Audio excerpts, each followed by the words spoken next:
There's a stirring inside you lately, a kind that hums below the surface of your daily life. You can't quite name it, but it lingers. A quiet discomfort, not sharp or loud like panic, but persistent like the low toll of a bell echoing from deep within. It doesn't shout, it murmurs, not with urgency, but with presence. Something in you is shifting.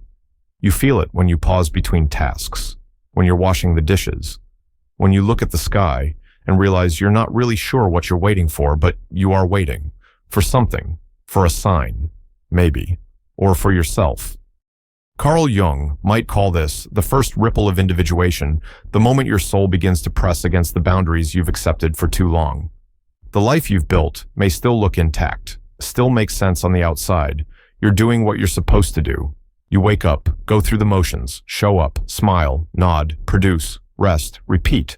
But beneath the rhythm, you feel misaligned, not entirely out of place, but slightly off, like a clock that ticks, but no longer tells time. And in this inner misalignment, something sacred is happening. The universe rarely begins with a thunderclap. Instead, it taps you gently. It rearranges your emotions before it ever rearranges your life. That vague sense of waiting, that dull ache of not quite content. That's the opening. It's not a problem to solve, it's a doorway to walk through. But first, you must sit with it. Allow the discomfort to speak. Ask, what is this low hum trying to tell me?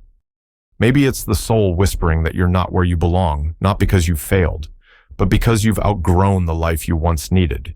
You've changed, slowly, like water eroding stone. But the roles, the masks, the expectations, they've stayed the same. Now, the tension builds between the self you perform and the self you've become. This restlessness is not your enemy. It's a signal, a preparation. The caterpillar doesn't know that the cocoon is its next step. It just knows it no longer wants to crawl. So it listens to the pull of stillness, the strange urge to stop, to let go, to dissolve. You are entering a similar phase. You haven't yet seen the wings, but they are already forming. There will be moments you doubt this process. You'll wonder if you're being lazy, ungrateful, irrational. You'll question your intuition, your timing, your readiness. The world may not understand. It may pressure you to stay in motion, to keep producing, to ignore the soul's ache. But you know better now. You're beginning to see that the soul doesn't move at the speed of the world. It moves at the speed of transformation. This is not confusion. It's the space between lives. And like a forest after fire, the ground must cool before new things can take root. Ask yourself, what part of me is waking up beneath this restlessness? What part of me no longer fits where I've been? You may not have answers yet, and that's okay. The truth doesn't always arrive in full sentences. Sometimes it shows up as sensation, a sigh that won't end, a dream that won't fade, a silence that feels oddly alive. Jung said, there is no coming to consciousness without pain, but what he meant was that the pain is not a punishment. It is a passage, a labor, the ache before birth. The soul doesn't hurt you for fun, it nudges you toward wholeness. So breathe. Let yourself feel the dissonance. Name the discomfort, not to fix it, but to understand it. When the universe prepares something big, it does not begin with lightning. It begins with longing, and longing is the language of the future, calling your name. You are not lost. You are being rearranged. You start to notice cracks in the life you once trusted. Things that felt certain begin to dissolve. Routines that anchored you no longer comfort you. Relationships shift without explanation. Conversations feel hollow. What once brought satisfaction now feels like sand slipping through your fingers. You're not trying to sabotage anything. You're just no longer able to pretend that what once fit still belongs. There's a strange grief in this, the grief of losing what you've outgrown. You may look around and see nothing visibly broken, yet feel the rupture internally. It's subtle, like the quiet collapse of an old bridge you didn't realize was carrying so much weight. Jung would say this is the self dismantling the ego's illusions, piece by piece, not to punish, but to reveal. There comes a time in every soul's journey when stability must be sacrificed for growth, when the familiar becomes a cage, and the universe, in its strange mercy, begins to strip away what you no longer need. This is not cruelty. This is clarity. The crumbling is a sacred act. But it doesn't feel sacred at first. It feels like confusion, frustration, even betrayal. You try to hold things together. You patch the holes. You pretend you still care. But deep down, something in you has already let go. Something in you knows it's time. And the more you resist, the more unbearable it becomes. Not because you're failing, but because the truth is rising too fast to ignore. You wonder, why is this happening now? What did I do wrong? But the question isn't about blame, it's about becoming. The old life must make space for the new. And sometimes, the only way forward is through the ashes. Let it burn. Let the mask fall from your face. Let the image crack. Let the version of you who lived for others gently fade, not out of bitterness, but out of reverence. You are not here to maintain appearances. You are here to evolve, and evolution requires endings. The universe removes what is not aligned with who you are becoming. That is its promise. You are not being punished, you are being prepared. You'll try to cling to pieces that feel safe, old friendships, old titles, old rhythms. But notice how heavy they've become, like wearing someone else's clothes. They no longer fit, not because you're broken, but because you've grown. The ground beneath your feet may feel unstable, but look closer. You're not falling. You're being rooted somewhere new. The collapse is not the end. It's the reordering. Jung spoke often of the symbolic death, the moment when the ego is forced to release control, to surrender to a deeper intelligence. This death is not literal, but it feels like it. A shedding, a cracking open, the dismantling of what no longer serves your soul's expansion. This is where the universe begins its work, not in comfort, but in disassembly. So ask yourself, what am I still clinging to that no longer holds me? Be honest. There's no judgment here, only truth. And truth, once seen, asks to be lived. You may feel alone in this unraveling, but you are not. Every soul who has awakened has walked through this fire. It is the doorway to your becoming. You are not being asked to figure it all out. You are being asked to trust, to breathe, to let the familiar fall away so that something more honest can rise in its place. It will not come all at once, but piece by piece. The new life will reveal itself, and when it does, you will understand why the old one had to fall. For now, be with the fragments, hold space for the confusion, cry if you must, grieve what's ending, but do not go back. You are not who you were, and that is the most beautiful thing about this moment. What breaks now is not the dream, but the illusion. What falls now is not your life, but the mask that kept it small. Let the universe rebuild you with its own hands. You begin to notice patterns, the same numbers showing up on clocks and receipts. A stranger says something that answers a question you haven't spoken aloud. A song plays that feels like it was meant for you in that exact moment. Someone calls just as you're thinking about them. These moments don't make sense logically, but they land with a strange familiarity, like déjà vu wrapped in meaning. At first, you brush it off, coincidence. You tell yourself, mere chance. But it keeps happening, too often, too precisely, and something in you starts to soften, to listen. Because deep down, you know these aren't accidents. They are messages, winks from the unseen, traces of the universe drawing closer. Carl Jung called this synchronicity a meaningful coincidence that isn't caused by one thing leading to another, but by an invisible harmony between your inner world and the outer one. You feel something, and then life echoes it. You wonder something, and then the answer arrives. You're not imagining it. The universe is starting to whisper. These signs aren't about fortune-telling or superstition. They're not here to dictate your path. They're here to awaken your awareness, to remind you that you're not alone in this unfolding, that something deeper is guiding you, if you're willing to watch with more than just your eyes. The old you might have ignored this. You might have chalked it up to randomness.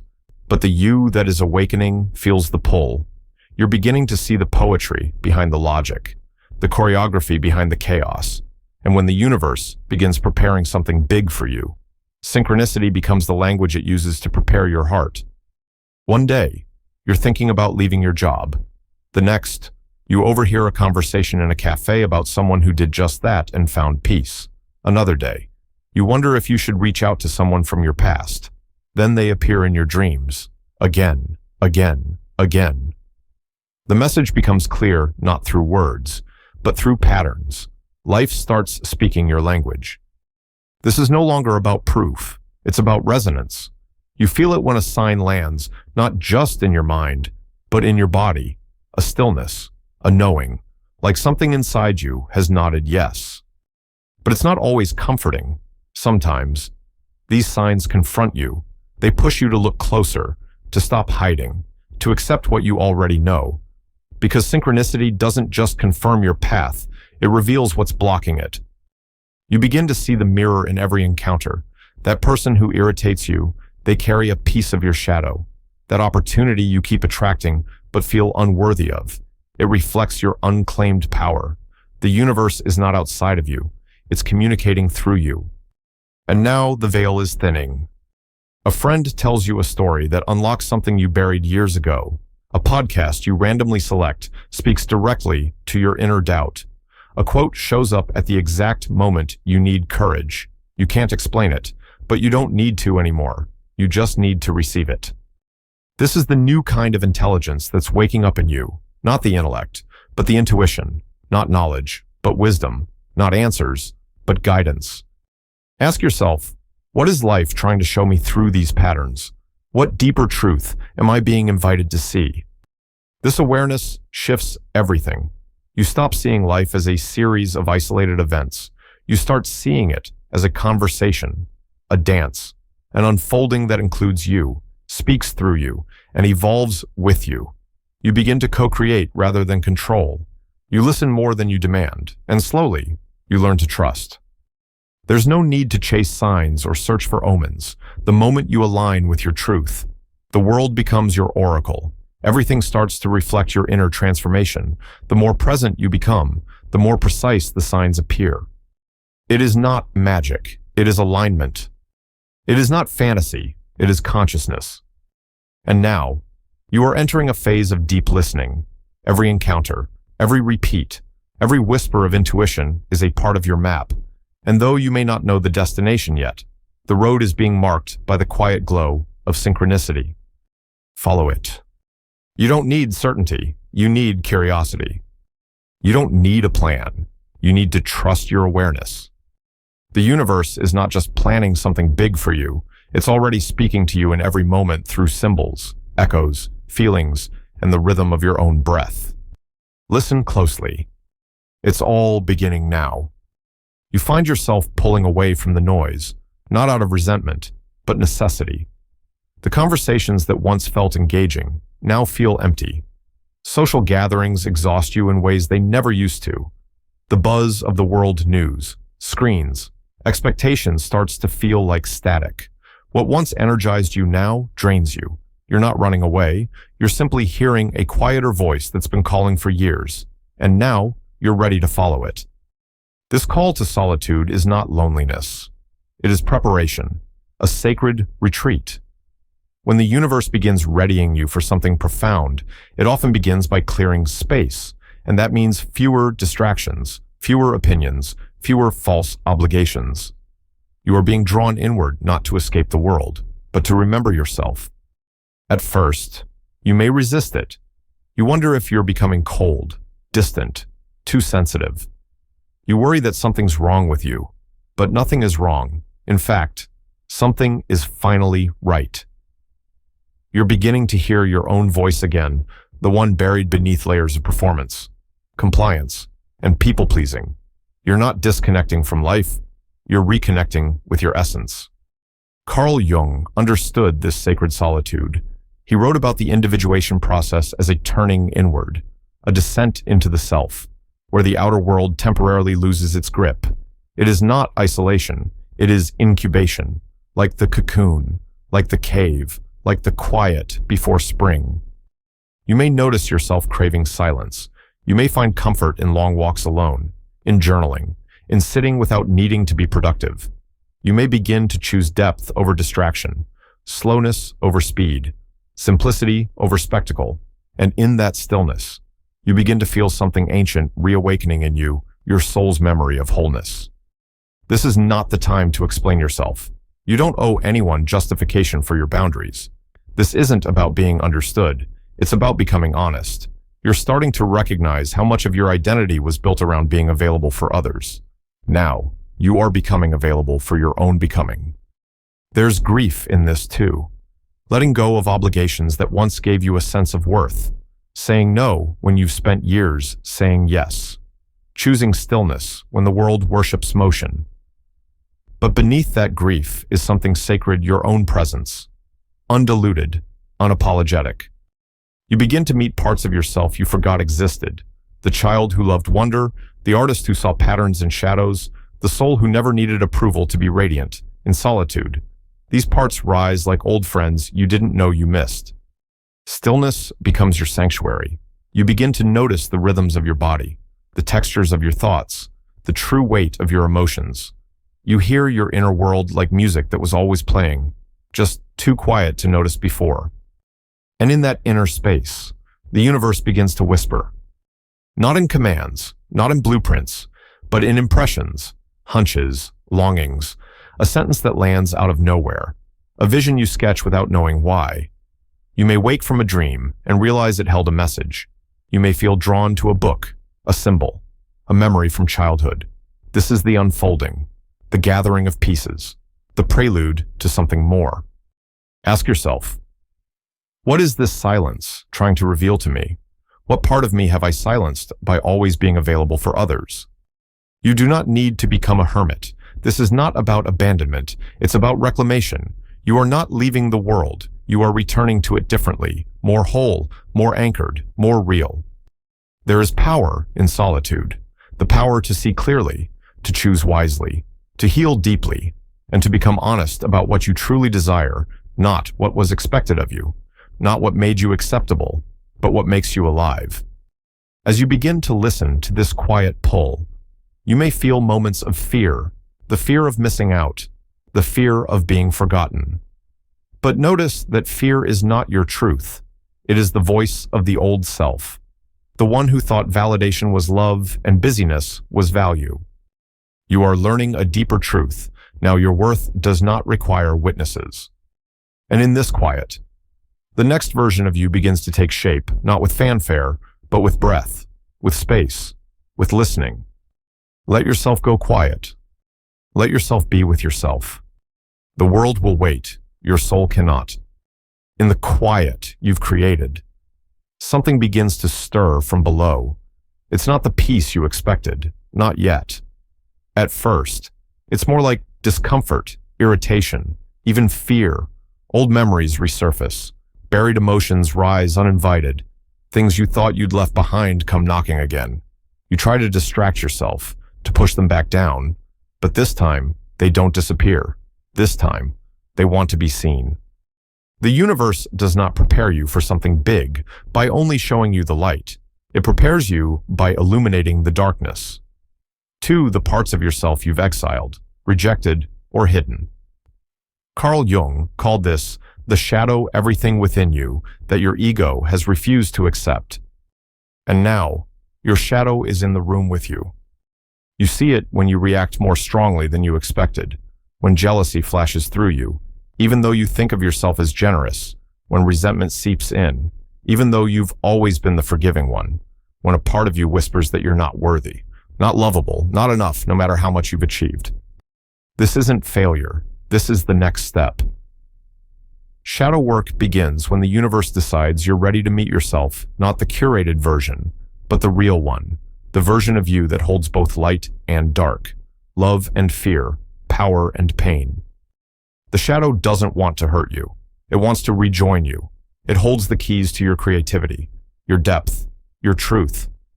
What you've called too much or not enough may be the exact qualities you need now to step into what's coming. But to claim them, you must sit in the fire. You may find yourself triggered by others' friends, family, strangers. You'll see your own disowned pieces mirrored back to you, the one who speaks boldly when you stay silent, the one who sets boundaries when you collapse into people-pleasing.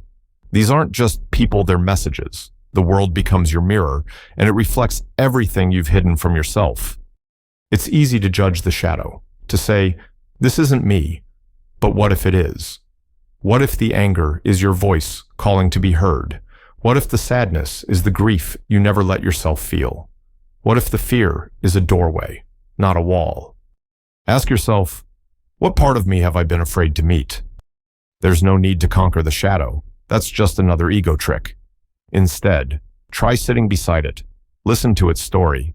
Ask it why it showed up now. Offer it compassion, not exile. The parts of you that hurt the most are often the ones that needed love the longest. This is not glamorous work. It's not easy, but it is sacred. Because when you stop running from your shadow, something astonishing happens. You begin to integrate. You stop living in halves. You stop pretending. And in that integration, you become whole. You begin to stand in your full self, flawed, fierce, tender, and true. Jung believed that individuation and the soul's journey to itself requires this encounter with the shadow. Without it, we remain stuck in masks and projections, never quite knowing who we are beneath the performance. And now, you are being given that chance. Not to fix yourself, but to reclaim yourself. You are more than the polished version you've shown the world. You are also the weeping, raging, terrified self that longs to be seen. And when you allow all of you into the room, you become unstoppable. Not because you've erased your pain, but because you've honored it. Let the shadow sit beside you. Let it speak. Let it teach you where you've lost yourself and how to come home. Because beyond the discomfort, beyond the fear, there is power waiting. Not the kind that controls, but the kind that heals. And with that power, you become ready for the next step. You become aligned with the wholeness required to receive what the universe is preparing for you. This moment is not a breakdown. It is a breakthrough. You are not falling apart. You are falling into truth. And the shadow you feared was only the light, waiting to be remembered. You wake up one day and feel like a stranger to your own life. The dreams you once chased don't ignite you anymore. The habits you built out of discipline now feel hollow. The conversations you used to enjoy have grown flat. Even your own goals, once so vibrant, seem strangely distant, like echoes of a version of you that no longer fits. It's not that you're broken. You're shedding, quietly, gently. But undeniably, you are no longer who you used to be. And the strange part is, you're not sure who you are becoming yet. This in-between is disorienting. It can feel like floating between worlds, with no clear direction and no solid ground.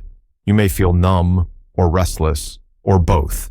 You might catch yourself performing old patterns, laughing when you don't mean it, agreeing when you're unsure, striving when you're already tired. The autopilot self tries to resume its role, but it feels forced now, like reciting lines from a script you no longer believe in. This is not a regression, it's a release. The universe cannot bring you into alignment while you still cling to identities that served your survival, but not your soul. The version of you that kept everyone happy, that achieved out of fear, that defined worth by productivity, that absorbed the world's expectations like commandments. That self is dissolving, not in shame, but in grace. Jung spoke of this as the death of the persona, the mask we wear to navigate society. It is necessary, he said, but eventually must be confronted, dismantled, and integrated. Otherwise, we confuse the mask with the self. And now, you're beginning to see the seams. You're no longer able to pretend that your value is tied to how much you do, or that your purpose is something you must prove. There's a longing inside you now, not for more success, or more approval, but for more authenticity. You don't want to be impressive anymore. You want to be real. But who is the real you? That question both terrifies and frees you, because when you strip away the roles, daughter, achiever, helper, performer, what remains? This is the sacred unraveling, the undoing of identity before the soul fully emerges. And it's not a straight line. You may cycle through moments of clarity followed by deep confusion, joy followed by grief. Old coping patterns may resurface, not to drag you back, but to ask, Do you still need me? This is not a crisis. It's a transition, a holy forgetting before remembering. And as you drift further from who you were, you may fear being judged. Others may not understand. They may ask why you're changing, why you're distant, why your energy feels different. But their confusion is not your burden to carry. Your job is not to explain your evolution. It is to embody it. Let the old version of you dissolve with tenderness. Thank it. It got you here. It carried your wounds. It learned how to survive. But now you're here to live, not just function. Ask yourself, who am I without my accomplishments? Who am I without the story I've been repeating? You might not have the answers yet, and that's okay. The soul doesn't work in quick conclusions. It speaks in symbols, in dreams, in feelings. It trusts the pace of becoming, and you're not behind. You're right on time. This loss of identity is not emptiness, it's space. And in that space, something new begins to flicker. A softness, a gentleness, a voice that says, there is more to you than what you were taught to be. A vision that doesn't come fully formed, but in fragments a sudden curiosity, a dream that stirs your heart, a craving to create, to rest, to explore. These are the seeds, not answers, but invitations. You are not lost, you are emerging. And yes, there may be fear, the fear of losing your place in the world, the fear of being misunderstood, the fear that you won't find yourself again. But let that fear sit beside your courage. Let it walk with you, not against you.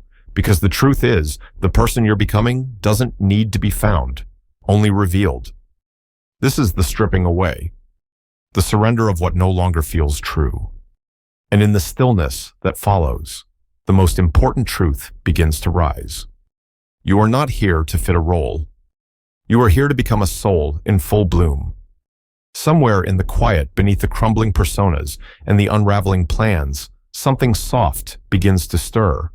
Not loud, not demanding, just present. A faint impulse, a flicker of an idea, a vision you can't fully explain, but one that feels ancient and oddly familiar, like it's been waiting in the wings of your life for the perfect moment to reappear. At first, it may seem silly or impractical. You wonder, why now? Why this? But part of you knows this whisper isn't random. It's a message from your soul, not your mind. It doesn't come from pressure, fear, or performance. It comes from stillness, from connection, from something deeper. And now, in the space you've cleared, it has room to speak. The universe, when it prepares you for something big, doesn't drop it all at once. It begins with hints, with echoes, with longings that don't quite make sense until you follow them. Jung believed that the unconscious speaks in images, not words, in symbols, not certainty. And this vision, this yearning, you can't always explain it, but you can feel it pulling you towards something unknown, yet deeply right. You begin to imagine a different life, one with more ease, one with more truth. Maybe it involves creating something, writing, painting, building, healing. Maybe it involves letting go of a job, a city, a belief. Maybe it's not about doing at all. Maybe it's about being, a different way of existing in the world, slower, fuller, more sacred. And in the moments when you allow this vision to expand without censoring it, something inside you lights up, a spark you haven't felt in years, not the frantic blaze of ambition, but a steady warmth that feels like home. You start to notice what makes you come alive, conversations that nourish you, ideas that energize you, dreams that feel too beautiful to ignore. You write them down, sketch them, daydream them, and in doing so, you begin to weave the first threads of your new becoming. But then, doubt creeps in. The old voice returns. Who are you to dream that big? What if it doesn't work? What if you fail? And here lies the choice, the pivot point. You can shrink to the version of you who always played it safe, or you can stay open, tender, curious. Ask yourself, what am I being invited to imagine, beyond what I've known? What would I create if I didn't need anyone's permission? You may not have a plan. That's okay. The soul doesn't deal in 5-year strategies. It deals in nudges, in intuition, in deep yeses that make no sense to the mind, but speak directly to the heart. This vision might not look like success to the world. It might not come with applause, but it will feel like alignment. And alignment always leads you somewhere true. Jung said that each of us carries within a blueprint of wholeness, a path uniquely designed for our individuation. And when we start to align with that path, even if it defies logic, we begin to feel peace, not because it's easy, but because it's real. You don't need to announce anything. You don't need to have it all figured out. Just listen. Take one step. Follow the energy, not the expectation. Maybe that means reading a book that keeps calling to you. Maybe it means saying no to what drains you. Maybe it means giving yourself permission to rest, to wander, to dream without productivity attached. This is how big things begin, with small acts of alignment. You don't have to leap into the unknown. You only have to lean, just a little, just enough. And as you do, the vision will grow stronger. The whispers will grow clearer. The dream will begin to dream you back. You are not imagining it. You are remembering it. The life that's waiting for you isn't a fantasy. It's a reflection of the truth you've always carried. And now, finally, you're listening. You start to notice that as your inner world shifts, so too does the outer. Slowly, almost imperceptibly at first. People who once drained your energy begin to fade from your orbit. Conversations that once felt dull now deepen. New connections arrive with unexpected resonance. A stranger says something that feels like a mirror. An opportunity appears that matches the vision you barely dared to voice. The external world, once indifferent or resistant, begins to respond differently. Not because it changed, but because you did. The universe doesn't operate by chance. It organizes around vibration, around resonance. And as you begin to embody your truth, no matter how quietly, no matter how gently, the world starts to mirror that shift. It's not magic. It's alignment. Carl Jung believed that when we bring the unconscious into consciousness, we don't just heal internally, we alter our relationship to reality itself. The projections we use to cast outward the unmet needs, the old wounds, the self-doubt begin to soften. And in their absence, something new has space to emerge: reflection instead of projection, mirroring instead of masking. You begin to attract differently, not in the cliché, wish it and it comes way, but in a more subtle, enduring way. A way that reflects your newfound honesty. When you speak with clarity, people listen with clarity. When you set boundaries from love, respect finds its way back to you. When you step into your own frequency, those who vibrate at that level begin to appear without effort, without chasing. This doesn't mean everything becomes easy. You may still face resistance. Old patterns may still rise, but the difference is you now meet them differently, with awareness, with choice. And that awareness creates space for something else, something truer. You might notice synchronicities intensify, or your body feeling drawn to new spaces, parks, bookstores, workshops, corners of the world that seem to happen at the right time. You begin to trust these nudges. You start to realize that guidance isn't just internal, it's also external. The world is a living, breathing mirror of what you carry inside. Relationships begin to shift, too. Some fall away, quietly and without drama. Others deepen, blossom, become more intimate than you thought possible.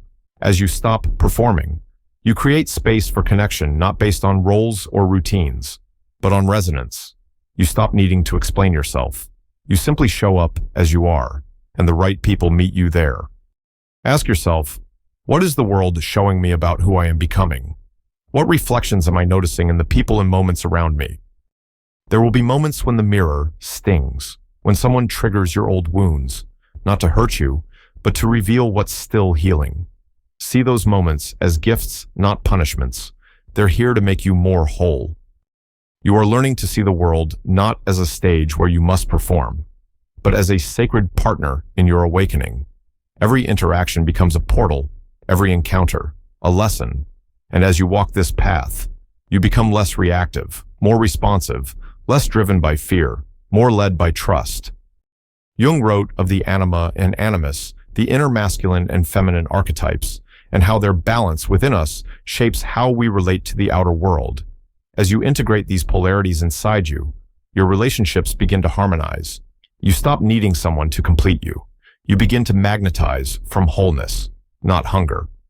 And from this place, the world becomes softer, not because everything is perfect, but because your perception is now anchored in truth. You're no longer projecting an unlived life onto others. You're living it yourself.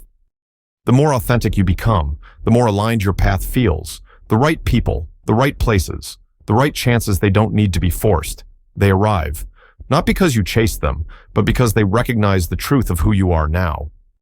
This is not a reward, it's a reflection. This is not luck, it's coherence. Your outer life is starting to echo your inner clarity. And as it does, you begin to walk differently, not with arrogance, but with quiet confidence, not with control, but with openness. You trust the signs, you trust the unfolding, because you trust yourself. The universe is preparing something big for you, but first, it needed you to become someone who could receive it. And now, piece by piece, you are. There comes a moment after the unraveling, the solitude, the vision, the signs when you feel it, that electric thrum under your skin, the sense that something is about to shift, that something big is not just coming. It's here, not fully formed, not completely visible, but undeniably present. It vibrates beneath your thoughts, behind your conversations, inside your breath, and along with it comes a strange cocktail of emotions, fear and wonder, trembling and awe, uncertainty and aliveness. You are no longer numb, and that's terrifying. Because for so long, you've lived behind the wall of "I'm fine." You kept things manageable, predictable. You made yourself small enough to be safe. You held back just enough to stay unseen.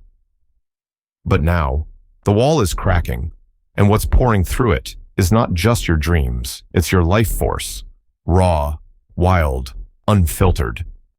Carl Jung believed that individuation demands a confrontation not just with shadow, but with power the deep, authentic power of the self that has been buried under years of repression and adaptation. And now you're beginning to feel that power stir. It doesn't roar yet. It trembles. It tests the air. It asks, are you ready to step into more than you've allowed yourself to be? And your answer, if you're honest, is both yes and no. That's okay. You don't need full certainty to move forward. You only need the willingness to let your truth speak louder than your fear. The universe is not asking you to be fearless. It's asking you to be present, to show up trembling, and still take the next step. You feel this when you consider saying yes to something new, when you admit what you really want, when you open your mouth to speak the truth and your voice shakes. That's not weakness, that's aliveness. That's your soul coming back online. There's a reason you feel both terror and exhilaration. You are standing at the edge of a threshold, 1 foot in the old world, 1 foot in the unknown. And thresholds are sacred. They are moments when you are neither here nor there, when you have to trust the invisible bridge beneath your feet, even if you can't yet see where it leads. Ask yourself, what am I most afraid of? And what if that's the very thing that sets me free? The fear is not always what you think. It's not failure. Really, it's expansion. It's being seen. It's owning your truth in front of others. It's being successful in a way that feels unfamiliar. It's letting go of who you've always been, so you can become who you were meant to be. You might find yourself oscillating one day full of trust, the next full of doubt, 1 hour brave, the next unraveling. That doesn't mean you're failing. It means you're alive in the becoming. The caterpillar doesn't become the butterfly by stepping outside its comfort zone. It dissolves inside it. You are dissolving now. And in that vulnerability, your deepest courage is being born. It takes bravery to let life change you, to follow a call no one else can hear, to choose what feels right in your bones even when it defies logic or approval. But that's what this moment is about, choosing your truth over your programming, choosing your soul over your comfort. And yes, it will feel like walking blindfolded. It will feel like jumping without knowing how to land. But that's how you learn to trust your wings, not by waiting until you're fearless, but by moving with your fear as a companion, not a captor. Let your aliveness guide you. Let the tremble be part of the dance. This isn't about having no fear. It's about choosing aliveness anyway. The universe is preparing something big for you, but not because you're perfect, because you're ready to stop hiding, because you've begun to listen, because you've decided finally to feel it all and still move forward. The trembling is sacred. The fire is holy. And you, right now, are standing at the edge of your own vastness. Step in. And now, as the dust settles and the fire burns low, there comes a stillness, not the stillness of stagnation, but of sacred pause, a deep breath before the next inhale, a hush before the curtain rises. You feel it in your bones, something is close, so close. And yet, it does not arrive, not quite yet. This is the in-between, the liminal space, the moment after you've released the old but before the new has fully landed. It's quiet here, not because there is nothing, but because everything is being rearranged in silence. Carl Jung understood this space well. Transformation, he taught, isn't always loud or dramatic. Often, it arrives in waves of waiting, in the soft unfolding of things becoming what they're meant to be. And that's where you are now, between stories, between shapes, between lives. You may feel like you're floating, like the world is waiting for your next move, and yet your body says, not yet. Trust that. Don't force action to soothe your discomfort. Don't rush clarity just to feel in control again. The universe does not plant seeds and demand fruit the next day. It waits, it waters, it rests. And now, so must you. You've walked through the fire, you've let go, you've listened, you've faced the shadow, you've whispered yes to the vision, you've stood at the edge of fear, and now you stand in the stillness, the final preparation, the sacred pause. This is the moment where many turn back, where they mistake the stillness for emptiness. But you won't. You'll stay. Because you know that this silence is not absence, it's alignment. Something is taking root, far beneath the surface, something the soul understands long before the mind does. You may feel restless. That's normal.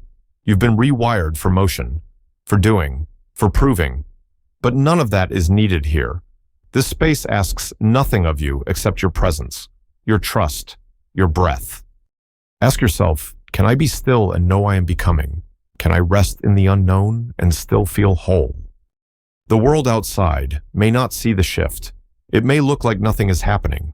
But deep inside, the architecture of your next becoming is being designed, and when it comes, it will not need to announce itself.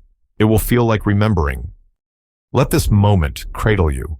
Let the quiet hold you. You are not missing your path. You are standing in it. And soon, the unfolding will begin not as a bolt of lightning, but as a sunrise, gentle, certain, undeniable. You won't need to chase it. You will only need to open. And when it arrives, you'll understand why the universe took its time, why it asked you to wait, why it held you in silence. Because what's coming is not just a new chapter, it's a new language, a new way of seeing, a new way of being. Let yourself rest here a little longer. It is almost time. So now, just breathe. You've come so far, not by forcing or proving, but by softening into what was already waiting inside you. This journey of signs, shifts. Surrender was never about reaching a destination. It was about remembering who you are without the noise, without the mask, without the weight of trying to be anything other than true. You are not behind. You are not lost. You are not broken. You are unfolding beautifully, exactly as you were meant to. And in this quiet now, where there are no more questions to ask, where the world fades into stillness, you begin to feel it, the pulse of your own soul, steady and soft, saying, yes, you are ready. Whatever is coming, it will meet you in the moment you are most yourself. You won't need to chase it, beg for it, or wrestle it into being. You will meet it with open hands, open eyes, and a heart that has learned how to trust. So rest now. Breathe. Let your body soften into this silence. You've done enough. You are enough. And the love you seek is already within you.